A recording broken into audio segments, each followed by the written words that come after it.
অনির্বাণ বিশ্বাস আমাদের প্রতিনিধি রয়েছেন আমাদের সঙ্গে টেলিফোন লাইনে। অনির্বাণ, কি কারণে সুশান্ত ঘোষের উপর হামলা হলো সেই প্রশ্নের উত্তর খুঁজতে গিয়ে প্রথমেই 2000 স্কোয়ার ফিটের গোডাউনের তথ্য উঠে আসছিল। আর এবার এই 120 বিঘে ভেড়ি, যে ভেড়ি ভরাটের প্রতিবাদ করেছিলেন সুশান্ত ঘোষ। দেখো, একদমই তাই। প্রথমে 2000 স্কোয়ার ফিট এবং তারপর কিন্তু 120 বিঘে যে মাছের ভেড়ি, সেই ভেড়ির তথ্য সামনে উঠে আসছে। আজকে কিন্তু একেবারে জুলকার আলী, যিনি ব্যবসায়ী, যার বিরুদ্ধে কিন্তু 120 বিঘা জমি মাছের ভেড়ির একাংশ ভর্তি করা বা ভরাট করার অভিযোগ রয়েছে, তার বিরুদ্ধেই কিন্তু তার বাড়ির সামনে বিক্ষোভ দেখান সুশান্ত ঘোষ অনুগামী এবং গুলশান কলোনির একাংশের বাসিন্দারা। তাদের বক্তব্য যে বছরের পর বছর এই জমি কিন্তু সেটা ভরাট করা হচ্ছে, কখনো ময়লা ফেলে, কখনো রাবিশ ফেলে আস্তে আস্তে জমি বাড়িয়ে নেওয়া হচ্ছে। এবং সেইটাই কিন্তু 2021 সালে যখন সুশান্ত ঘোষ ক্ষমতায় আসেন, তখন কিন্তু তিনি এই জমি যাতে ভরাট করা না যায় বা এই জলা যাতে ভরাট করা না যায় সেই বিষয়ে উদ্যোগী হন। এবং তারপর থেকে কিন্তু এই জমি ভরাট বা যে ভেড়ি ভরাট সেটা কিন্তু বন্ধ হয়ে যায়।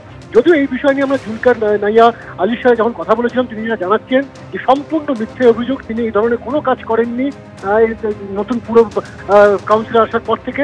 এবং তার যেটা বক্তব্য যে এই ধরনের ঘটনা তাকে ফাঁসানোর চেষ্টা চলছে, যে কোনোভাবে কিন্তু গুলজারের সাথে যাতে এই জুলকার নাইয়ার নাম যোগ করে দেওয়া যায়, সেই জন্যই কিন্তু 2000 স্কোয়ার ফিট থেকে পরিবর্তন করে এখন 120 বিঘা মাছের ভেড়ির কথা বলা হচ্ছে। ফলত তার যেটা অভিযোগ যে তাকে ফাঁসানোর জন্য ষড়যন্ত্র করছেন সুশান্ত ঘোষের অনুগামীরা। অন্যদিকে সুশান্ত ঘোষের অনুগামীরা বলছেন এই 120 বিঘা যে মাছের ভেড়ি, সেইটা দখলটাই হচ্ছে মূল ছক এবং সে কারণে পথের কাটা হচ্ছে সুশান্ত ঘোষ কাউন্সিলর, তাকে সরানোর জন্য কিন্তু এই ধরনের আক্রমণের চক্রান্ত করা হয়েছে। ধন্যবাদ অনির্বাণ।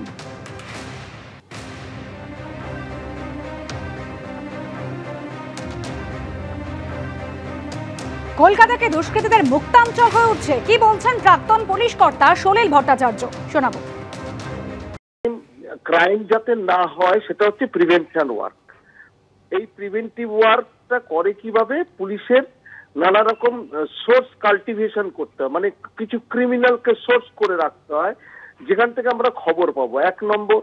2 নম্বর, রোবাস্ট ডিজিটাল অ্যাপ্লিকেশনের সাহায্যে একটার পর একটা কিন্তু নতুন প্যাটার্নের ক্রাইম হচ্ছে। এই যে প্রিভেন্টিভ ওয়ার্কটা কিন্তু শার্পলি ডিক্লাইনিং, মানে এটা কিন্তু উন্নত মানের আর হচ্ছে না, কারণ করার কোনো চেষ্টা হচ্ছে না। আর পুলিশ কিন্তু সোর্সকে কাল্টিভেটও করে না, প্রয়োজনীয়তা বোধ করছে না। সিম কার্ড চেঞ্জ করছে, কিভাবে চেঞ্জ করছে? আইডেন্টিটি ডকুমেন্টস নকল দেওয়া হচ্ছে, সেগুলো ধরার জন্য কিন্তু সাইবার ক্রাইম, নামমাত্র সাইবার ক্রাইম থানা বললে হবে না।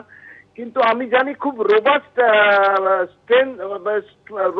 স্ট্রেংথ রয়েছে লালবাজার সাইবার ক্রাইম যে শাখা আছে, কিন্তু এটা জেলায় জেলায় করতে হবে।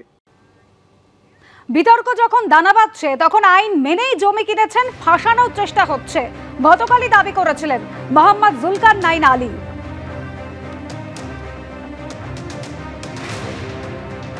হ্যাঁ, আমি গুলজারকে বিক্রি করেছিলাম, ও দখল নিতে পারেনি। দখলটা নিল হায়দার আলী, কাকে দিয়েছে সে হায়দার আলী বলবে। দেখুন, আমি তো জমি উঁচু জমি নিয়েছি, সেটা আমি পীর দলিল দেখে সার্চ করে নিয়েছি।